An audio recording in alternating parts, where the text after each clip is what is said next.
A pleasure to meet y'all at last, and welcome back to some more Multiple Wheels of Steel. Now, for the record, this is not technically the way I usually make these episodes, but for today's segment of Wheels of Steel, I actually came across something that I never quite figured I would actually get to. So, for this very occasion, I'm going to change things up a little bit here.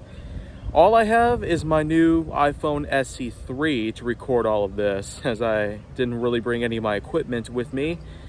But it's also for the reason that this area that I'm in, as you can see here, I'm in a bit of a college town just into Illinois. And unfortunately, well, what I got right here is something ultimately not too special, but I do have it as part of the queue. So here we go. I'm proud to introduce the 2017 Nissan Rogue. A subscriber of mine from Florida actually came all the way up here to Illinois, specifically to allow for me to review his vehicle, just so I could have it on the channel. I tell you, this guy was quite a sweet man. He's currently outside in an undisclosed location in this area. But of course, he's left the car behind for me to review for today, and so we're gonna get on into it. The first thing about this Rogue that comes to mind is the specific switchblade design of the key fob itself, which can be activated just by pressing this button right here. And it gets stuck sometimes, mostly due to the age, but the 2017 Rogue at the time for this particular design does have some pretty nifty quirks in it that I never felt like I would get to. So first thing that comes to mind is the button outline: lock, unlock, and panic. So of course he has it activated with a horn note every time you press the lock button, like so. Now there's the standard keyhole, which can unlock the vehicle like normal, or just simply use the unlock button.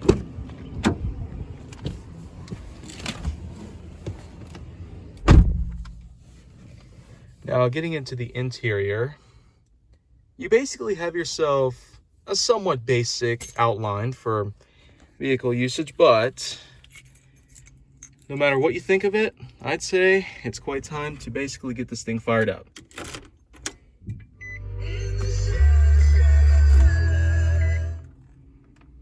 Yeah, he basically had the radio turned up pretty loud, but 45,881 miles is what's displayed on the odometer. Oh, didn't quite start up at the time. Well, that's sort of the thing. This one particular does sometimes have a little trouble starting up, but let's try it again. There we go. So, of course, this is not the first time that something like this has happened, but either way you look at it, I do feel that this is easily justifiable with vehicles that are already starting to show their age, but still, for nearly 46,000 miles, that's pretty impressive for a Rogue. Anyways, time to move on to the other parts of this vehicle. You do have yourself a nice little cluster of things on the door, specifically power mirror,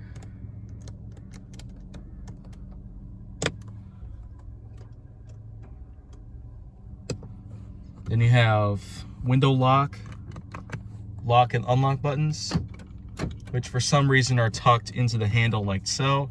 Window controls, driver's side is automatic,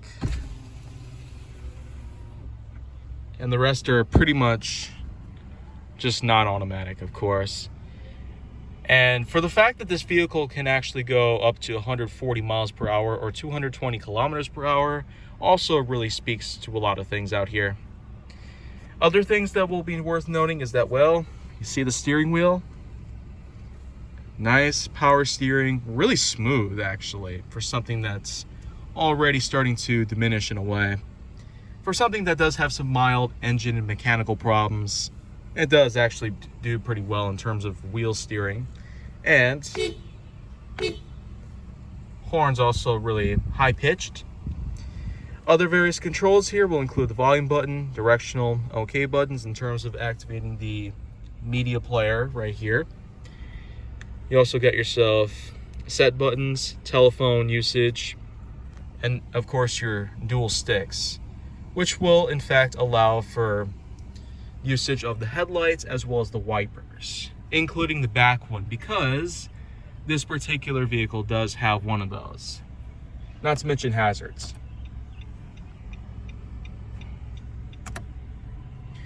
You got various vents that line the inside of the vehicle as well to give you a nice, comfortable environment in terms of usage of the cooling or heat system. AC is in fact, well, it works really well. It's a bit loud too, actually, as you can hear.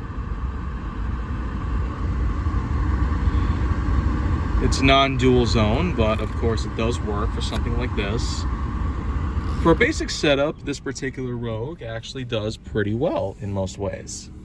We also can't forget that in this particular version, we do have ourselves these buttons right here. But this is as basic as you could probably get, with only 3 buttons available out of a potential 8. You also can't forget about the fuel cap and the hood, which we're gonna go ahead and check out right now. We turn this thing off. So,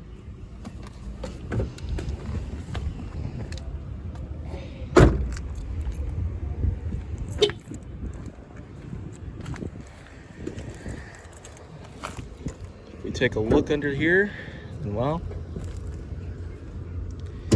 what you see under the Nissan Rogue entirely is, well, a bit of a basic setup.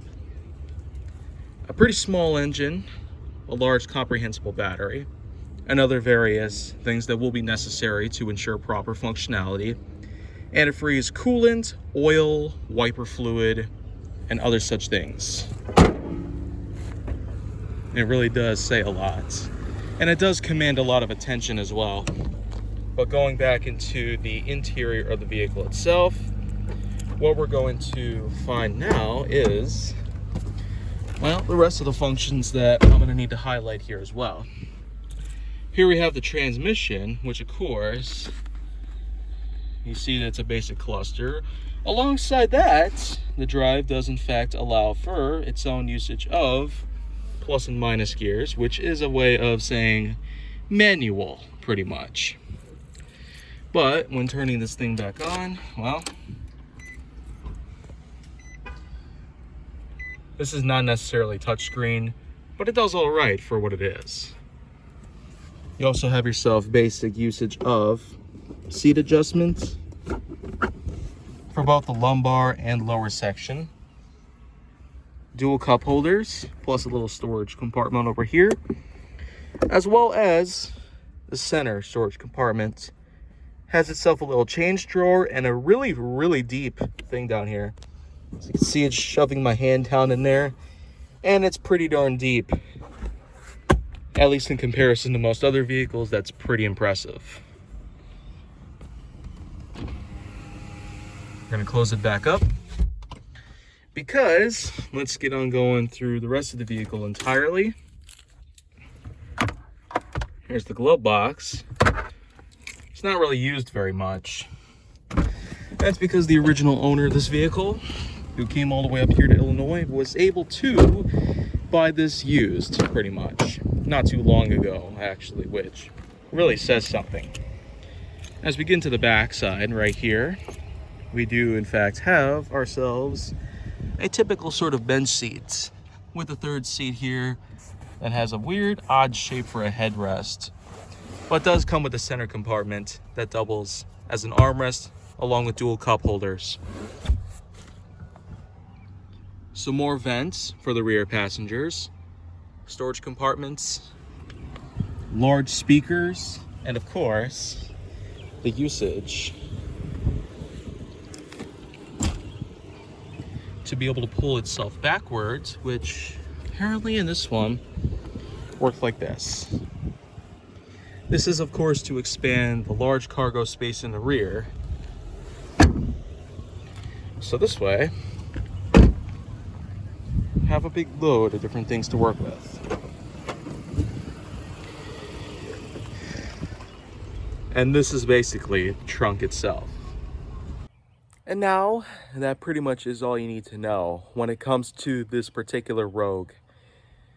And in case you're wondering, well, I tried to get it in with the owner of the vehicle in terms of filming a driving portion with my first-person glasses, and apparently that didn't work out. So, he basically just doesn't want that to happen. As such, let's just call it off right here, cut to the very end of this episode, and now, this is basically just me coming at you live from the middle of Illinois, letting you know that Wheels of Steel is here to stay for a long time. And if you want to see more, go down on my channel to make sure that you like, subscribe, comment, follow me on social media, and stay on the Hollywood side.